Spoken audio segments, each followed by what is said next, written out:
আজকে আমাদের আলোচনার বিষয় হলো পাশ্চাত্য দর্শনের যে অভিজ্ঞতাবাদী দার্শনিক আছেন, এই অভিজ্ঞতাবাদী দার্শনিকদের মধ্যে জন লক, বার্কলে এবং হিউম।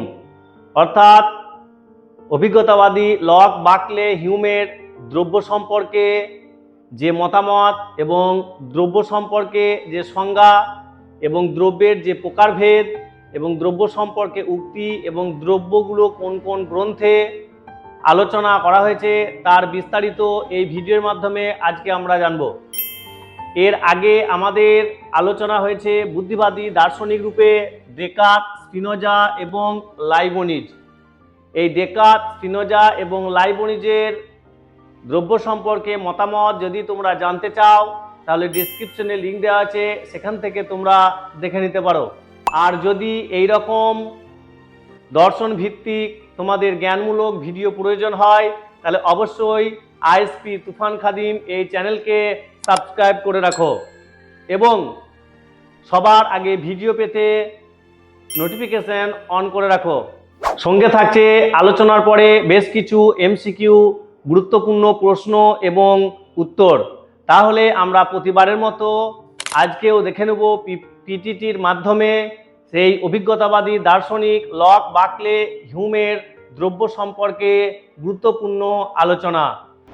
দেখো, তাহলে আমরা এই লকের দ্রব্য সম্পর্কে যে যে পয়েন্টগুলো আলোচনা করব সেগুলো আমাদের পরীক্ষার জন্য খুবই গুরুত্বপূর্ণ। এই ক্লাসটি শুধুমাত্র দ্বাদশ শ্রেণীর থার্ড সেমিস্টারের জন্যই প্রযোজ্য নয়। যে কোনো ক্লাসের ক্ষেত্রে অনার্স কোর্স হোক, পাস কোর্স হোক বা মেজর মাইনর যাই হোক না কেন, সকলের ক্ষেত্রে কিন্তু একটি গুরুত্বপূর্ণ ভিডিও। অর্থাৎ দ্রব্য সম্পর্কে এই সকল দার্শনিকদের মতামত না জানলেই নয়। সাথে থাকো, অবশ্যই আমি তোমাদেরকে সহজ এবং সরল ভাষায় এই পিটিটির মাধ্যমে বোঝানোর চেষ্টা করব। এরপরেও যদি তোমাদের কিছু বুঝতে অসুবিধা হয় তাহলে অবশ্যই কমেন্ট বক্সে জানিও, অথবা এই যে হোয়াটসঅ্যাপ নাম্বার দেখছো এই হোয়াটসঅ্যাপ নাম্বারের মাধ্যমে যোগাযোগ করলেও সেই প্রশ্নের উত্তর বা সমস্যার সমাধান তোমরা পেয়ে যাবে। তো প্রথমেই আমরা আলোচনা করব আধুনিক দার্শনিক জন লকের মতে দ্রব্য। লকের মতে দ্রব্য, এই দ্রব্য কি, এই দ্রব্য কি, পাশ্চাত্য দর্শনের দ্রব্য কয় প্রকার ও কি কি, তার বিস্তারিত জানতে হলে তোমরা এই ভিডিওটি দেখো, যার লিঙ্ক ডেসক্রিপশনে দেওয়া আছে। তাহলে আধুনিক দার্শনিক জন লক, লকের মতে দ্রব্য কি। প্রথমেই পড়বো আমরা লকের দেওয়া দ্রব্যের সংজ্ঞা। উনি দ্রব্যে কি বলছেন? দ্রব্য হলো মুখ্য গুণ ও গৌণ গুণের সমষ্টি ছাড়া আর কিছুই নয়। কি বলেছেন? দ্রব্য হলো কি গুণ? মুখ্য গুণ আর কি গুণ? গৌণ গুণ। অর্থাৎ মুখ্য গুণ আর গৌণ গুণের সমষ্টি। আমাদেরকে জানতে হবে মুখ্য গুণ কি এবং গৌণ গুণ কি। যে গুণগুলো দ্রব্যের ব্যক্তিভেদে কোনো পরিবর্তন হয় না, অর্থাৎ ব্যক্তিভেদে যে গুণগুলি সর্বদাই অপরিবর্তনীয় সেই গুণগুলোকে বলা হয় মুখ্য গুণ। যেমন কোনো একটি দ্রব্যের আকার, আয়তন এবং বিস্তৃতি হলো একটি দ্রব্যের মুখ্য গুণ। আর গৌণ গুণ কোনগুলোকে বলা হচ্ছে? যে গুণগুলি সর্বদা দ্রব্যের ব্যক্তিভেদে পরিবর্তনশীল, অর্থাৎ সর্বদা ব্যক্তিভেদে ভিন্ন ভিন্ন হয়ে থাকে। যেমন রূপ, রস, গন্ধ, স্পর্শ এবং শব্দ। এক কথায় পঞ্চম জ্ঞানেন্দ্রিয়ের মাধ্যমে পাওয়া যে গুণ সেই গুণগুলো হচ্ছে গৌণ গুণ। তাহলে এক কথায় আমরা কি দেখলাম? সংজ্ঞা। তাহলে জন লক দ্রব্যের প্রথম সংজ্ঞায় কি বলেছেন? দ্রব্য হলো মুখ্য গুণ এবং গৌণ গুণের সমষ্টি ছাড়া আর কিছুই নয়। নেক্সট আরো দিয়েছেন সংজ্ঞা, 2 নম্বরে বলছেন দ্রব্য হলো জ্ঞাত গুণের অজ্ঞাত আধার। জ্ঞাত গুণের অজ্ঞাত আধার, অর্থাৎ এটা বলতে চাইছে উনি দ্রব্য হলো যা এমন কিছু আমি জানি না। অর্থাৎ দ্রব্যকে আমরা জানি না, কারণ লকের মতে আমরা দ্রব্যের গুণগুলোকে জানতে পারি। আর কি থাকছে লকের? তাহলে উনি কি ধরনের দার্শনিক? উনি হচ্ছেন একজন অভিজ্ঞতাবাদী দার্শনিক।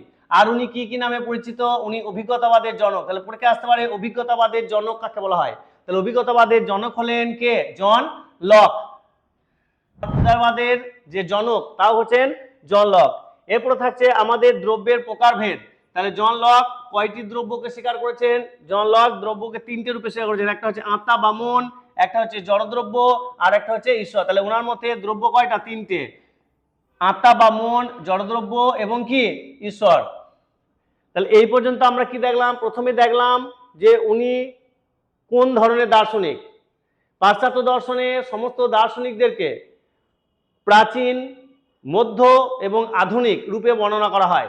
তাহলে জন লক হলেন একজন আধুনিক দার্শনিক, তার সঙ্গে কি অভিজ্ঞতাবাদী দার্শনিক, তার সঙ্গে কি থাকছে দ্রব্যের সংজ্ঞা। তাহলে দ্রব্য হলো মুখ্য গুণ ও গৌণ গুণের সমষ্টি ছাড়া আর কিছুই নয়। আর কি বলেছেন দ্রব্যের সংজ্ঞায়, দ্রব্য হলো জ্ঞাত গুণের অজ্ঞাত আধার, অর্থাৎ দ্রব্য হলো তাই যা আমি জানি না এমন কিছু। সঙ্গে ওনাকে বলা হয় অভিজ্ঞতাবাদের জনক। আর কি উনি উদারবাদেরও জনক নামে পরিচিত। আর কি বললাম না, লকের মতে দ্রব্যের প্রকারভেদ, অর্থাৎ আমাদের পাশ্চাত্য দর্শনে যত বুদ্ধিবাদী, অভিজ্ঞতাবাদী এবং বিচারবাদী দার্শনিক আছেন সকলেই দ্রব্যের প্রকারভেদ নিয়ে নানান মতামত দিচ্ছে। যদিও আমি বিষয়টা ভিডিওর শেষে তোমাদের সামনে পরিষ্কার করে তুলে ধরবো। তাহলে লকের মতে দ্রব্য হলো তিনটে, কি কি? আত্মা বা মন, জড়দ্রব্য এবং ঈশ্বর। তাহলে এই যে দ্রব্যের অর্থাৎ আত্মা বা মন, জড়দ্রব্য এবং ঈশ্বর উনি আলোচনা করেছেন। কোথায় আলোচনা করেছেন? কোন একটা বইয়ে আলোচনা করেছেন, কোন একটা গ্রন্থে আলোচনা করেছেন। সেই বইটার নাম কি? সেই বইটার নাম হচ্ছে an essay concerning human understanding. ঠিক আছে, তাহলে পরীক্ষায় প্রশ্ন আসতে পারে যে লক দ্রব্যের বিস্তারিত আলোচনা করেছেন যে গ্রন্থে, সেই গ্রন্থটির নাম হলো অমক অমক অমক, তার সঙ্গে থাকতে পারে an essay concerning human understanding. আর কি থাকছে লকের মতে বেশ কিছু দ্রব্য সম্পর্কে উক্তি, কি না দ্রব্য হলো এমন একটি অজানা ভিত্তি যা গুণগুলির ধারক। কোন গুণগুলি? মুখ্য গুণ ও গৌণ গুণগুলির সমষ্টিকে বলা হচ্ছে ধারক। আর 2 নম্বরে কি থাকছে দ্রব্যকে আমরা সরাসরি জানতে পারি না। লক বলছেন দ্রব্যকে আমরা সরাসরি জানতে পারি না। একটু আগে আমি বললাম তাহলে দ্রব্যের মুখ্য গুণ এবং গৌণ গুণের সমষ্টির মাধ্যমে আমরা দ্রব্যকে জানতে পারি। আর থাকছে দ্রব্য হলো তাই যা আমি জানি না এমন কিছু। তাহলে এই ছিল লক বর্ণিত দ্রব্য সম্পর্কে খুঁটিনাটি বিষয়গুলো, যেগুলো 100% পরীক্ষায় আসার সম্ভাবনা থেকে থাকে। সেটা চাকরির পরীক্ষার ক্ষেত্রেই হোক বা স্কুলেই হোক বা অন্যান্য ক্ষেত্রে যাই হোক না কেন, এরকম খুঁটিনাটি যে প্রশ্নগুলো সম্ভবত পরীক্ষা আসার সম্ভাবনা বেশি থাকে সেইগুলোই আমি তোমাদের সামনে এখানে তুলে ধরলাম। দেখো তাহলে স্ক্রিনে আমরা দেখতে পাচ্ছি কে? অভিজ্ঞতাবাদী দার্শনিক ব্রাকলে, তাই তো? এটা হচ্ছে ব্রাকলের এআই দ্বারা বর্ণিত একটি ছবি, যদিও পারফেক্টলি ছবি বলা যায় না, একটা আনুমানিক ছবি। আমরা ওনাকে ব্রাকলে বলেই আপাতত চিনি। গুগলে বা চ্যাট জিপিটিতে সার্চ করলে কিন্তু এই ছবিগুলোই আসবে। একটা একটা করে পড়বো আমরা। তাহলে উনি কি দার্শনিক? আধুনিক দার্শনিক বাকলে। তাহলে আধুনিক দার্শনিক বাকলের মতে দ্রব্য আজকে এখন আমরা আলোচনা করব।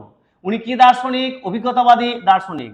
তাহলে লকের মতো উনিও দ্রব্যের কি দিয়েছেন? সংজ্ঞা দিয়েছেন, দুটো সংজ্ঞা। কি কি? বাকলের মতে দ্রব্য হলো মূলত মনের ধারণা বা সংবেদনের সমষ্টি, যার কোনো মন নিরপেক্ষ জড় অস্তিত্ব নেই। আর কি সংজ্ঞা দিয়েছেন? অস্তিত্বই প্রত্যক্ষ নির্ভর। মোস্ট ইম্পর্টেন্ট জায়গাটা, মোস্ট ইম্পর্টেন্ট, পরীক্ষায় কিন্তু খুব তুলে ধরে, অস্তিত্বই প্রত্যক্ষ নির্ভর। ঠিক আছে, যেটাকে ইংরেজিতে এসে ইস্ট পারসিপি বলা হয়। এসে ইস্ট পারসিপির বাংলায় হচ্ছে অস্তিত্বই প্রত্যক্ষ নির্ভর। খুব পরীক্ষায় আসে।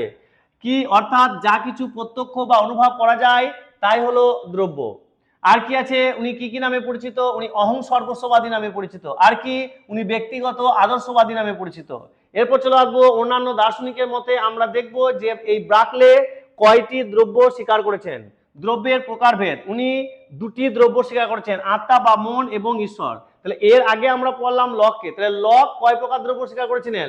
লক 3 প্রকার দ্রব্য স্বীকার করেছিলেন, তাই তো? জড়দ্রব্য, আত্মা বা মন এবং ঈশ্বর। তাহলে বাকলেও কিন্তু একজন অভিজ্ঞতাবাদী দার্শনিক, কিন্তু বাকলের মতে জড়দ্রব্য বলে কোনো কিছু হয় না। ওনার মতে দ্রব্য হচ্ছে দুটো, একটা হচ্ছে আত্মা বা মন আর একটা হচ্ছে ঈশ্বর। তাহলে এই যে দ্রব্যের আলোচনা, তাহলে দ্রব্যের আলোচনা তো উনি শূন্যে করেনি। তাহলে দ্রব্যের আলোচনা কোনো না কোনো গ্রন্থে করেছে, নিশ্চয়ই সেই গ্রন্থটার নাম আছে। সেই গ্রন্থটার নাম কি? A treatise concerning the principles of human knowledge. এই যে গ্রন্থ, এই গ্রন্থে উনি দ্রব্য সম্পর্কে আলোচনা করেছেন। আর কি থাকছে? বাকলের মতে বেশ কিছু দ্রব্য সম্পর্কে উক্তি, কি কি না এসে ইস্ট পারসিপি, অর্থাৎ অস্তিত্ব মানে হচ্ছে উপলব্ধ, অর্থাৎ অস্তিত্বই প্রত্যক্ষ নির্ভর। 2 নম্বরে কি আছে? কোনো বস্তু তখনই আছে যখন কেউ তা অনুভব করেছে। 3 নম্বরে কি থাকছে? দ্রব্য বলতে কোনো জড় বস্তু নেই, শুধু মন ও তার ধারণার বাস্তব। তাহলে এখানেও আমরা লকের মতো কি কি দেখলাম? উনি একজন আধুনিক দার্শনিক, উনি একজন অভিজ্ঞতাবাদী দার্শনিক, ওনার দ্রব্যের দেওয়া দুটো সংজ্ঞা, উনি আর কি কি নামে পরিচিত? অহং সর্বস্ববাদী এবং ব্যক্তিগত আদর্শবাদী নামে পরিচিত। উনি দ্রব্য সম্পর্কে যে গ্রন্থটা বলেছেন সেই গ্রন্থের নাম। আর জানলাম দ্রব্যের কি প্রকারভেদ, অর্থাৎ উনি 2 প্রকার দ্রব্য স্বীকার করেছেন। আর থাকছে বাকলের দ্রব্য সম্পর্কে গুরুত্বপূর্ণ 3টে উক্তি। এরপরে আমরা জেনে নেব অভিজ্ঞতাবাদী দার্শনিক হিউমের সম্পর্কে বেশ কিছু খুঁটিনাটি বিষয়, যেগুলো পরীক্ষার জন্য খুবই গুরুত্বপূর্ণ। দেখো তাহলে তোমরা স্ক্রিনে দেখতে পাচ্ছ, ইনি হচ্ছেন হিউম। ঠিক আছে, কি দার্শনিক? উনি হচ্ছেন একজন আধুনিক দার্শনিক। আধুনিক দার্শনিক হিউমের মতে দ্রব্য। উনি কি ধরনের দার্শনিক? অভিজ্ঞতাবাদী দার্শনিক। তাহলে প্রতিবারে লক এবং ব্রাকলের মতো হিউম দ্রব্যের সংজ্ঞা দিয়েছেন। তাহলে উনি দ্রব্যের সংজ্ঞায় কি বলেছেন? দ্রব্য কোনো স্বতন্ত্র বা গুণ অতীত সত্তা নয়, বরং এটি সংবেদন ও ধারণার সমষ্টি মাত্র। হিউমের দর্শনে গুরুত্বপূর্ণ আলোচনা হচ্ছে সংবেদন এবং ধারণা। এই সংবেদন এবং ধারণার সঙ্গে একটা শব্দ খুব গুরুত্বপূর্ণ, সেটা হচ্ছে মুদ্রণ। মুদ্রণ বা ধারণা। ঠিক আছে, এই মুদ্রণ মানে হচ্ছে পঞ্চম জ্ঞানেন্দ্রিয়ের মাধ্যমে পাওয়া জ্ঞানকে বলা হয় মুদ্রণ। যদি আমরা ভারতীয় দর্শনের ভিত্তিক আলোচনা করি, তাহলে মুদ্রণ বলতে আমরা কি বুঝবো? ভারতীয় দর্শন ভিত্তিক আলোচনায় মুদ্রণ বলতে বোঝায় প্রত্যক্ষকে। অর্থাৎ যেমন মহর্ষি গৌতম বলেছিলেন, ইন্দ্রিয়াত্ম সন্নিকর্ষোৎপন্নম জ্ঞানম অব্যাপ্য দেশম অব্যভিচারী ব্যবসাত্মকম প্রত্যক্ষম। এই যে প্রত্যক্ষের যে সংজ্ঞা, এই প্রত্যক্ষের ব্যাখ্যায় তিনি বলেছেন কি, শর্টকাটে উনি বলেছেন মুদ্রণ। তাহলে মুদ্রণ মানে হচ্ছে প্রত্যক্ষ। তাহলে এই মুদ্রণ, সংবেদন এবং ধারণা, এই কথা থাকলেই জানতে হবে কার উক্তি? এটা হচ্ছে অভিজ্ঞতাবাদী দার্শনিক হিউমের উক্তি। আর কি বলছেন? দ্রব্য মনের একটি কল্পনা বা অভ্যাস মাত্র। সঙ্গে কি উনি কি কি দার্শনিক নামে পরিচিত? আর কি নামে পরিচিত? উনি সংশয়বাদী নামে পরিচিত। আর কি? চরমপন্থী অভিজ্ঞতাবাদী নামে পরিচিত। কেন চরমপন্থী? কারণ ওনার মতে কোনো ঈশ্বরই নেই। দ্রব্যের প্রকারভেদ, দেখো দ্রব্যের প্রকারভেদে কি বলা আছে? একটিও দ্রব্য স্বীকার করেননি। তাহলে হিউমের মতে কোনো দ্রব্যর অস্তিত্ব নেই। আর সঙ্গে থাকছে উনি যে এই যে দ্রব্যের যে আলোচনা করেছেন, সেই দ্রব্যের আলোচনার একটা কি আছে? গ্রন্থ আছে। সেই গ্রন্থটার নাম হচ্ছে এ ট্রিটিজ অফ হিউম্যান নেচার। অর্থাৎ এই গ্রন্থে তিনি দ্রব্য সম্পর্কে আলোচনা করেছেন। আর কি জানবো আমরা? না, হিউমের মতে বেশ কিছু দ্রব্য সম্পর্কে গুরুত্বপূর্ণ উক্তি। কি বলছেন? 1 নম্বর, দ্রব্য কোনো স্বতন্ত্র বা গুণাতীত সত্তা নয়, বরং এটি সংবেদন এবং ধারণা এর সমষ্টি মাত্র। 2 নম্বরে, দ্রব্য নামে কোনো স্থায়ী সত্তা আমরা অনুভব করতে পারি না। 3 নম্বরে, দ্রব্য হলো কেবল অনুভূতির সমষ্টি। তাহলে এই ছিল আপাতত অভিজ্ঞতাবাদী দার্শনিক তিনজনের গুরুত্বপূর্ণ কিছু খুঁটিনাটি বিষয়। তাহলে প্রত্যেকের আমরা কি কি জানলাম কমন? 1 নম্বর হচ্ছে উনি কোন ধরনের দার্শনিক, কোন যুগের দার্শনিক, এবং দ্রব্যের সংজ্ঞা কি কি নামে পরিচিত, কোন গ্রন্থে উনি দ্রব্যের আলোচনা করেছেন, এবং থাকলো সঙ্গে দ্রব্যের প্রকারভেদ এবং সেই দ্রব্য সম্পর্কে বেশ কিছু উক্তি। এই ছিল আজকের আমাদের আলোচনার বিষয়। আবার দেখা হবে পরের ভিডিওতে।